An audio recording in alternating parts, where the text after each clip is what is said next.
누가복음 18장 31절부터 34절까지 한 절씩 교독을 하시겠습니다.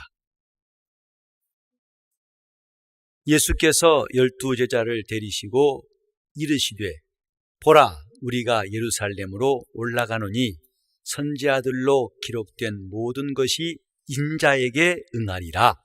인자가 이방인들에게 넘기워 희롱을 받고 능욕을 받고 침뱉음을 받겠으며 저희는 채찍질하고 죽일 것이니 저는 3일 만에 살아나리라 하시되 제자들이 이것을 하나도 깨닫지 못하였으니 그 말씀이 감추었으므로 저희가 그 이르신 바를 알지 못하였더라.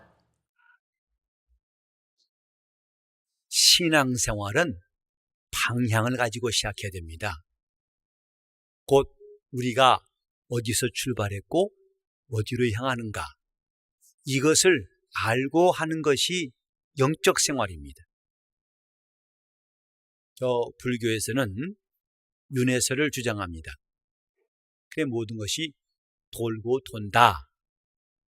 환생도 중요한 교리가 되는데 마치 불교의 가르침은 하나의 원, 동그란 원 같다면 기독교는 직선이라고 할 수 있습니다. 그것도 계속 앞으로 나아가는 직선. 그래서 하나님은 알파와 오메가요, 처음과 나중이요, 시작과 끝이라. 그리고 이전 것은 지나갔으니 보라, 새 것이 되었도다. 또 요한계시록에서 예수님이 말씀하되 이전에도 계셨고 시방도 계시고 장차올 전능자라. 이렇게 시간의 흐름과 진행에 대해서 성경은 말하고 있습니다. 우리가 영적 생활하면서 어떻게 하면 신앙생활을 잘할 것인가 관심 많으시지요? 그것은 우리 신앙의 특징부터 이해를 하고 나가는 것이 중요합니다. 원이 아니고 직선이에요. 반복하는 것이 아니고 나아가는 겁니다. 그래 바울도 말했죠. 내가 지금 다 붙잡았다고, 내가 온전하다고 말하는 것이 아니라 이제 뒤의 것은 내버려 두고 오직 위에서 부른 부름의 표대를 향해서 그걸 잡으려고 쫓아가노라. 나의 달려갈 길을 다 마치고 선한 싸움을 다 싸웠다. 믿음을 지켜노라. 이렇게 말했습니다. 즉 우리 기독교인들은 과거와 현재와 미래라, 이것이 분명한 구분이 있는 사람들이에요. 우리가 과거가 뭐냐? 우린 죄인이었고 멸망을 피할 수 없던 사람, 저주 아래에 있고 옛사람 곧 아담과 함께 하나님의 진노를 피할 수 없는 아담에 속한 자였다. 그러면 현재는 뭐냐? 나는 주님 앞에 나와서 은혜 받은 사람, 구원받은 성도다. 그 다음에 우리 미래는 뭐냐? 장차 우리는 아버지 집에 가 거할 소망이 있다. 이렇게 과거와 현재와 미래가 분명한 것. 정말 기독교인들이 이런 시간관념, 신앙에 대해서도 시간의 그 배열과 흐름에 대해서 함께 생각하는 것이 중요합니다. 지금 예수님께서 어느 한 곳에 머물러 계신 것이 아니라 그분이 12제자를 데리시고 말씀하시기를 우리가 예루살렘으로 올라가노니, 그분은 지금 진행하고 계십니다. 어디서 머무는 것이 아니라 그분은 계속 가고 계세요. 그래서 베들레헴에서 나신 이가 잠시 애굽으로 피신하셨다가 다시 나사렛 땅으로 돌아오셔서 30년을 사시다가 요단강에 오셔서 요한에게 침례받고 그때부터 그분은 성령이 이끌려서 여러 지역을 다니시면서 복음을 전하시지만 그냥 맴돈 것이 아니라 그분이 계속 가는 방향이 있어요. 어디? 예루살렘을 향하여. 그분은 지금 가시는 목적지가 있고 방향이 있어요. 신앙생활도 이처럼 방향을 잃어버리면 안 된다 이 말이에요. 어디로 가고 있는가? 무엇을 얻기 위해서 어디로 어떻게 하고 있는가? 이것은 우리 영적 생활에 매우 중요한 것입니다. 이것을 모르고 열심히 한다는 것은 나중에 크게 후회할 수 있습니다. 이건 모르고 딴짓했다가는 나중에 많은 후회를 하게 될 것입니다. 우리가 지금 예루살렘으로 올라가노니, 우리가 지금 예루살렘으로 올라가노니, 이렇게 주님이 가시는 방향과 목적지와 또 그분이 움직이시는 일에 함께 동행하는 사람들이 제자들이에요. 교회가 무엇이냐? 정지하는 것이 아닙니다. 그리스도와 함께 움직이는 겁니다. 하나님이 저 애굽에 있던 이스라엘을 부르셨을 때에도 그들은 400년 동안 애굽에 머물렀어요. 오랫동안 머물렀어요. 근데 하나님이 때가 참에 모세를 보내사 끌어내라.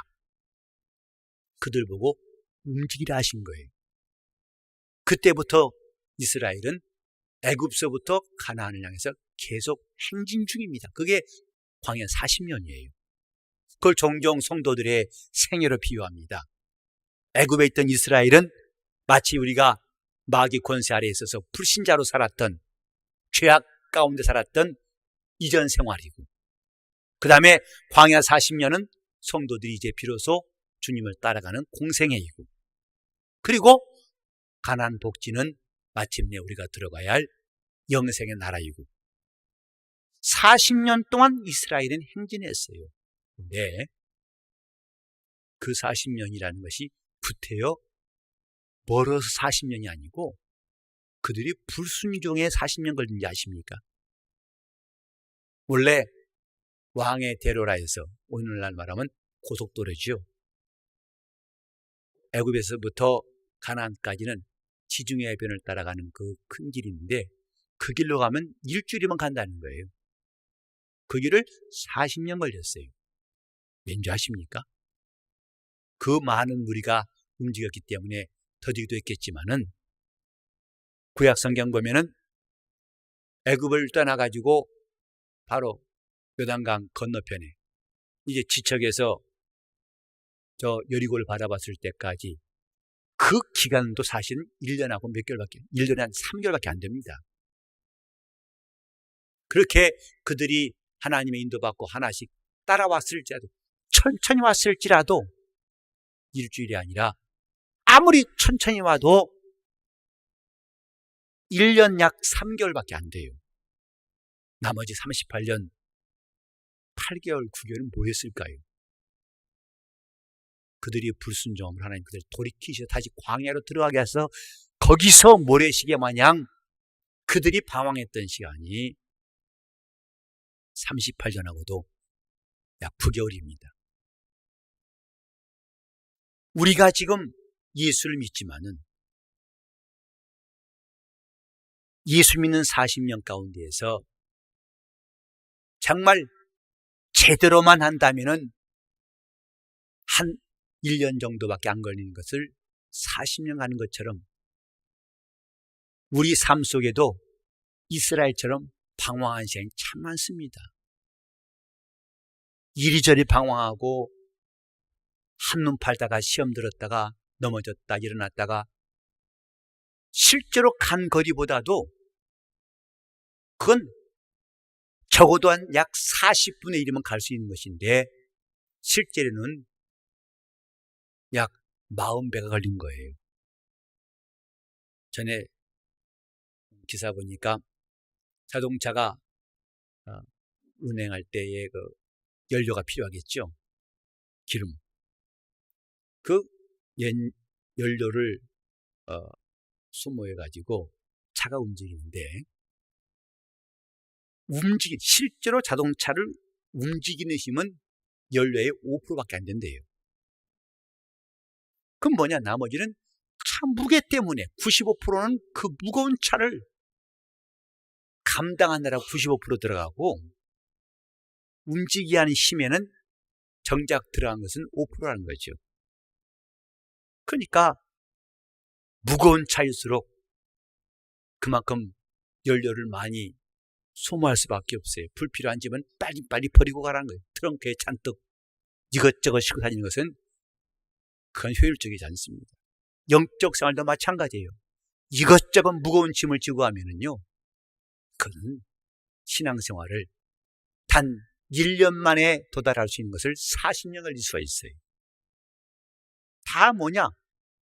그들이 하나님을 순종치 아니함으로 다시 광야로 이끌어 들으셔서 남은 40년, 그들이 가나안 땅을 정탐했던 40일을 하루를 1년 환산해가지고 40년을 채운 다음에 마침내 여호수아와 갈렙만 그 1세대가 들어간 것이죠.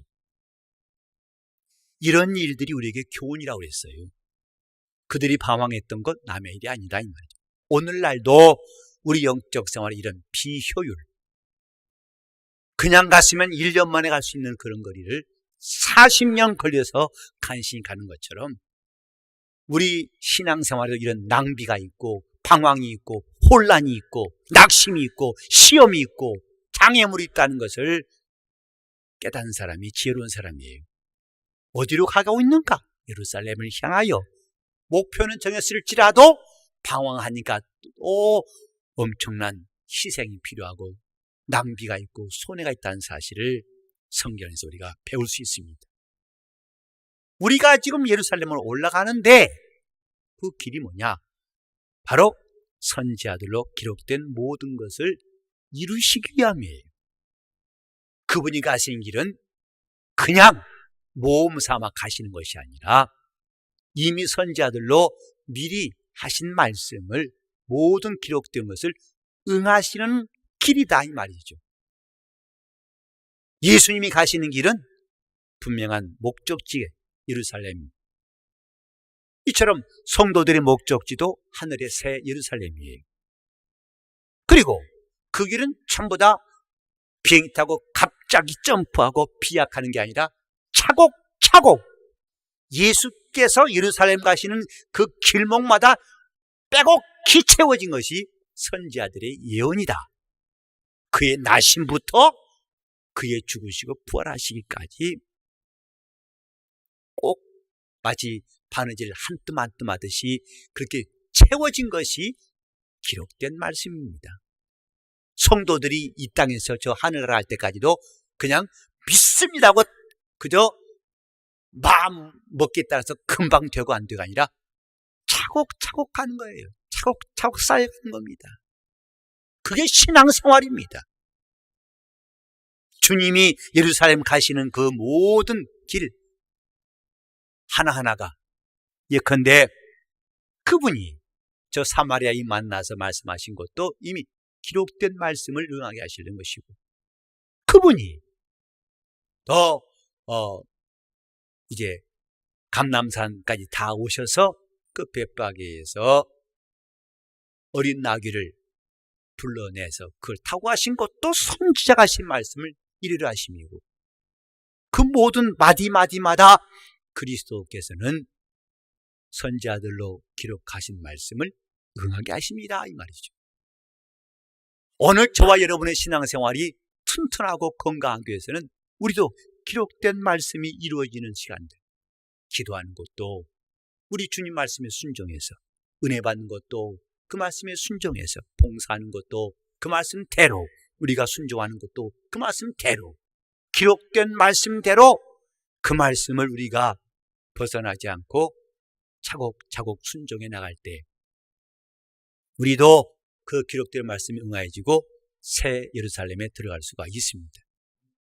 우리는 그래서 신앙생활을 마치 벽돌 쌓듯이 주께서 우리 가운데 이루신 사실들을 하나하나 거르지 않냐고 꼬박꼬박 그 말씀에 의해서 은혜 받고 그 말씀대로 순종하고 그 말씀에 감사하고 그 말씀을 따르고 그 말씀이 이루어지기를 사모하고 그 말씀이 내게 가까이 임하여 믿음의 말씀이 되게 하고 이렇게 하는 것이 건강한 신앙생활이에요. 우리 지금 사는 삶 가운데 때로는 힘든 일이 있고 걱정이 있고 근심이 있어가지고 거기에 정신 팔린 나머지 우리 신앙생활을 튼튼하게 하는 것을 잃어버린다면 아주 아쉽습니다. 우리가 지금 예루살렘 향해 가는데 12제자만 그런 게 아니라 오늘 그리스도인들도 지금 주님과 함께 새 예루살렘으로 가는 중이라는 것을 기억해야 됩니다. 우리는 진행하는 사람들, 한 걸음 한 걸음 계속 진행한 사람들. 그래서 제가 여러분들에게 몇 번 말씀드렸어요. 신앙생활은 반복이 아닙니다. 반복이 아니고 점점 나아가는 거예요. 매 주일마다 같은 예배 순서로 예배 드린다고 해서 지난주의 설교를 반복하는 것이 아니고 그것을 반복하는 것이 아니라 마치 계단의 높이가 일정 같지만은 그 발걸음 뛸 때마다 일정한 것 같지만 제자리 걸음한 것이 아니고 한층 한층 올라가듯이 나아가는 겁니다. 우리는 내 영혼에게 좀 그걸 자꾸 깨닫게 됩니다. 나는 지금 돌고 도는 것이 아니라 나아가는 것이라고요. 원이 아니라 직선이라고요. 이런 일들을 주님이 말씀하셨지만은 주님께서 말씀하셨죠. 인자가 이방인들에게 넘기고 희롱을 받고 능력을 받고 또 침뱉음을 받고 저희는 채찍질하고 죽일 것이라. 저는 3일 만에 살아날 것이다. 이게 다 지금 기록된 말씀들이에요. 선지자들로 기록된 말씀이다 이 말. 물론 마태복음 16장에도 주님이 이렇게 예루살렘에 가시면서 하신 말씀이 나옵니다만 그 구체적으로 여기 나와 있는 것처럼 인자가 이방인들에게 넘기울 것이다. 희롱을 받을 것이다.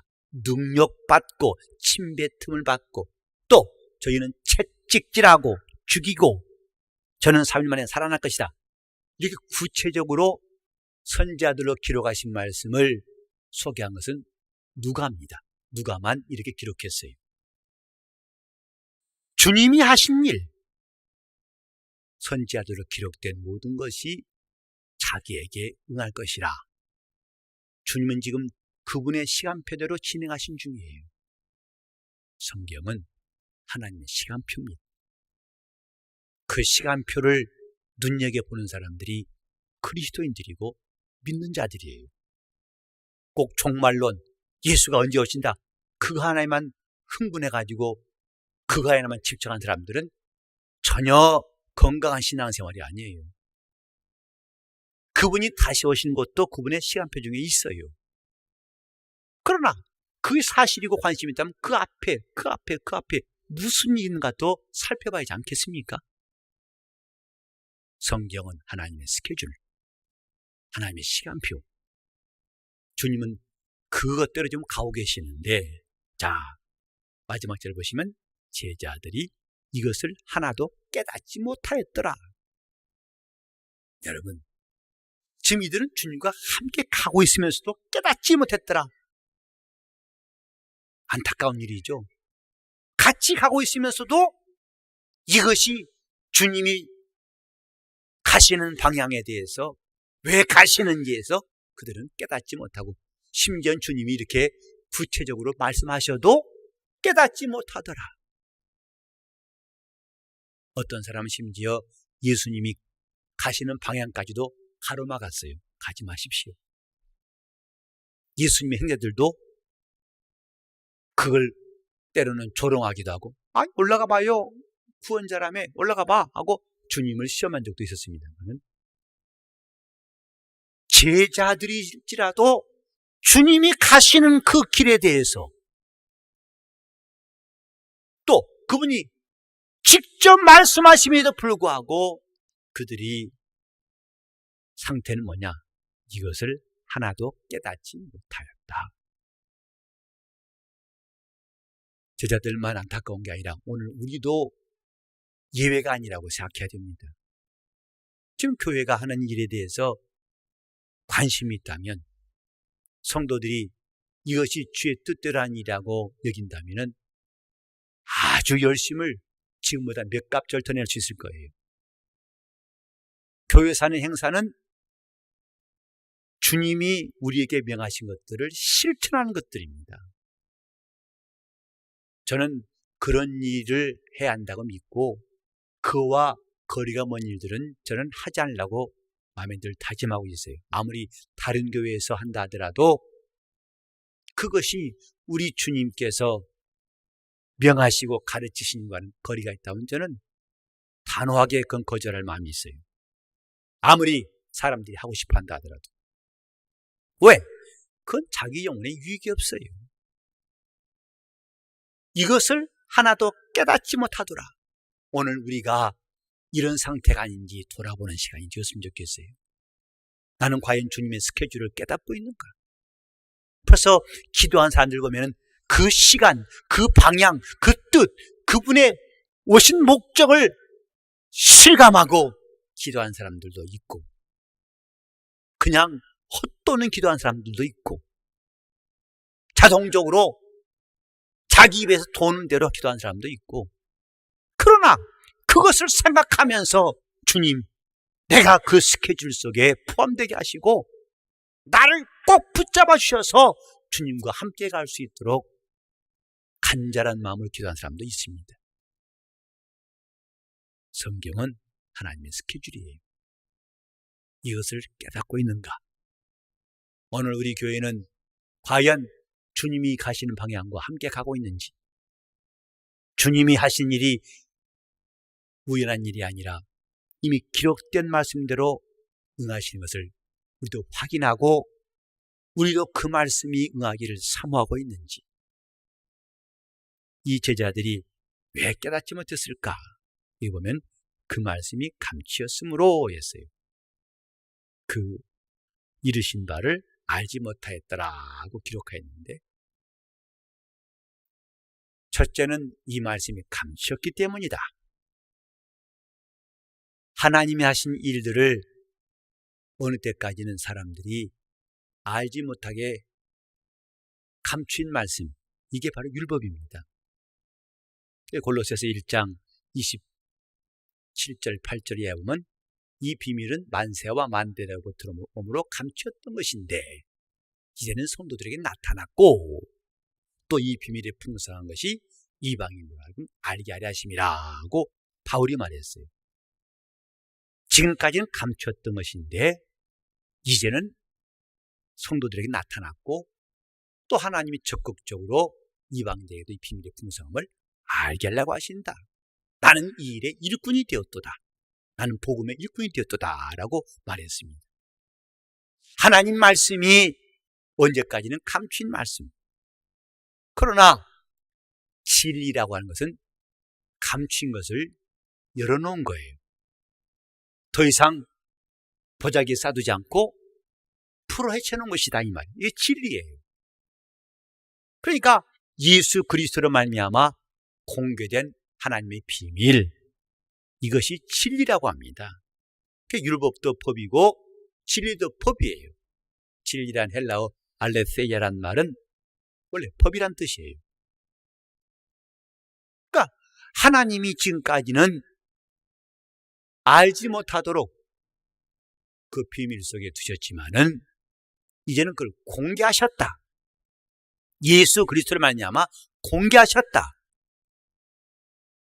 이 당시까지만 해도 예수가 하신 일을 깨닫지 못하는 거 감추었던 겁니다. 그래서 그들은 그리 이르신 바를 알지 못하였다. 근데 이것과 함께 생각해 볼 수 있는 것은 감춘 것뿐만 아니라 또 한 가지 있어요.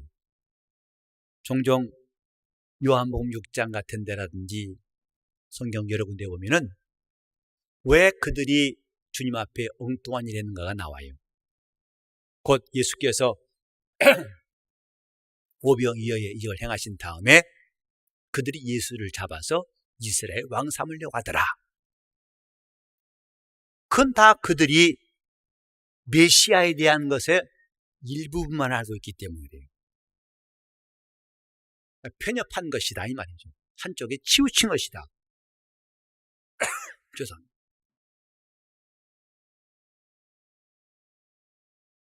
예수께서 오시리라고 한 말씀의 한 부분만을 알고서 그가 왕으로 오실 것이다. 그리고 그 왕으로 오시니까 그러면 이런 왕 하고 자기들의 편협한 지식 때문에 그리스도를 이 세상에 있는 왕들을 물리칠 수 있는 왕, 그런 메시아로 알았기 때문에 주님과는 상관없는 일을 그들이 하려고 했던 것이죠. 다시 말하면 그들이 깨닫지 못하는 것 중에 또 하나의 원인이 뭐냐면 그들의 편견, 선입관이에요. 오늘날도 우리가 하나님 말씀을 듣지만 이제 공개된 말씀을 들을지라도 그 말씀을 깨닫지 못하는 것은 자기의 선입관 때문입니다. 편협한 생각 때문에 수십 년 말씀을 들어도 그 말씀을 자기가 깨닫지 못해요. 이미 감춘 것을 다 공개했을지라도 이제는 그 말씀을 하나님이 온 천하의 복음으로 전파했을지라도 이 당시의 제자들과 마찬가지로 오늘도 그 말씀을 깨닫지 못할 수 있으니 이게 뭐냐? 선입관입니다. 자기들의 기도는 생각 때문에 이걸 놓지 않는 한 하나님 말씀은 지금도 그들에게 깨달음을 줄 수가 없어요. 이것을 우리는 알아야 됩니다. 저는 앞으로 언젠가는 좀 가까운 시일 내에 우리 교회에서도 예수 제자 세미나를 하고 싶은 마음이 참 간절해요. 그러나 저 자신이 지금 많이 망설이는 것은 아직 그럴 만한 때가 안 됐다고 느끼기 때문이에요. 그렇게 사모한 사람들이 좀 있었으면 좋을 텐데 내가 괜히 서둘러가지고 앞서는 일들이 되지 않을까 걱정해서 아직 시작을 못하고 있어요. 왜? 지금 내가 오랫동안 믿어왔지만은 이런 선입관 때문에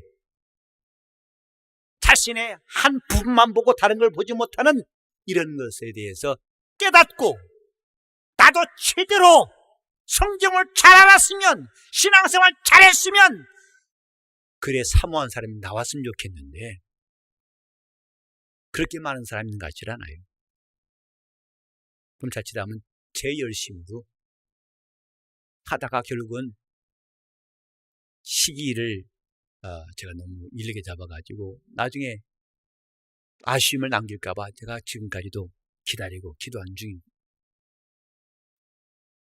말씀이 감추었기 때문에 이들은 깨닫지 못하였었고 또 그들은 자기들의 선입관, 편견 때문에 주님이 말씀하시지만 깨달을 수가 없던 것이죠. 오늘 우리는 이런 비늘이 벗어지는 밤 되기를 바랍니다. 내 자신 속에서 정말 주님이 가시는 그 방향을 알고 그 목적지, 그분이 그 오래전에 태초부터 작정하신 오실 곳으로 예비하셨던 예루살렘, 그곳을 향해 가시는 뜻을 알고 나도 이제 그분의 말씀 따라 하늘의 새 예루살렘으로 가야겠다고 결심하고 따라간 사람이 되어야 할 것입니다. 그게 신앙생활이에요. 신앙생활은 열심이라고만 말할 수 없습니다. 열심히 있다고 믿음 좋은 건 아니라고 꼭 알아야 됩니다. 방향을 알아야 됩니다. 그래서 성경을 배우자는 것이에요. 성경을 좀 알자는 것입니다. 물론 배웠습니다. 그러나 방향을 깨닫지 못하면 더 배워야 됩니다. 그 말씀이 자기 속에서 역사하시기를 사모한다면 더 겸손하고 더 사모해야 됩니다. 우리도 주님과 함께 제대로 방향을 잡고 하늘의 새 예루살렘으로 향할 수 있기를 바랍니다.